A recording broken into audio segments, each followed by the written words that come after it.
everybody! Today I'm going to be giving you a tutorial on how to combine two parts of an image in Photoshop. We're also going to be going over some basic editing using Adobe's Camera Raw. The first thing we're going to do is open up Bridge. This is simply just an organizing program and a simple way to get to Camera Raw. I've already added a color coding to the two images we'll be using today. These are photos of my cat, Benji.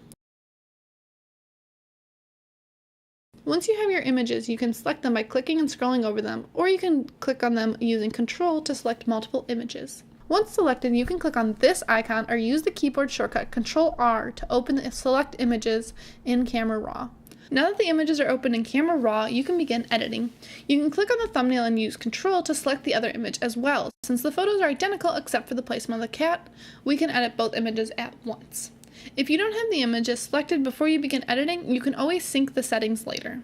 So, for these images, we're going to stay in the basic panel for editing, and we're going to start with the highlights. I'll pull down the highlights by clicking on the slider and moving it to the left to make it darker. This will help the top right corner where it looks too bright. I'll use the shadow slider to bring out a little more detail in the shadows. On the white slider, you can hold down the Alt button while you click and drag the slider, and you'll notice the image goes black.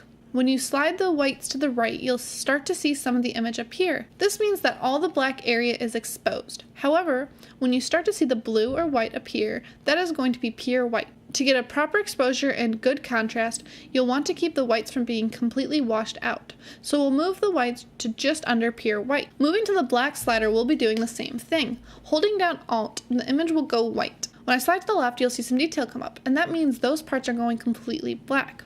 I prefer having just a little bit of black in the shadows. Personally, I think it balances out the contrast nicely. After that, we can use the clarity slider to add a little more detail. This really adds more contrast around the edges of the objects, but it appears to make things look sharper and more detailed. I'm going to pull the highlights down just a tiny bit more. Also, it's important to remember that even though you have already adjusted something, it's totally okay to go back and retouch it. So this looks pretty good for some really basic editing. We're going to now go ahead and open these in Photoshop. So just select both the images and click on Open Images. This will launch and open Photoshop.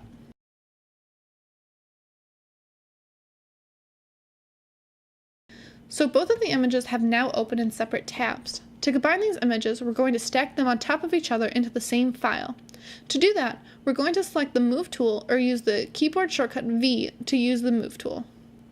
Click on one image and you'll drag it up to the top and hold it for a moment until it switches to the other image, and then drag the image down and let it go on top of the other image. You can click it again and line it up using the purple indicators that come up.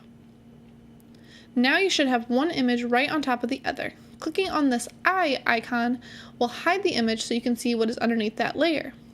The next step is to click on the top layer and add a layer mask. A layer mask is a very useful tool that can allow you to selectively modify a portion of the layer. Now that we have a layer mask, we're going to select the brush tool. We're not using the brush tool to add any color, but instead it's going to be removing a section of the image. When using a layer mask, the black and white colors while using the brush tool will either add or subtract to this image. You can quickly select back and forth between adding and subtracting by pressing the keyboard shortcut X. The first thing we're going to do is lower the opacity of the top layer. This will allow us to see where we need to apply the brush. Once we see both of the cats, we can start brushing over the cat that is in the bottom layer, and you'll start to see it appear more clearly. Just be sure to avoid brushing over the other cat in the top layer. If you do, you can press X once again and color over it with the white brush, or you can use the shortcut Ctrl-Z to undo the last thing you did.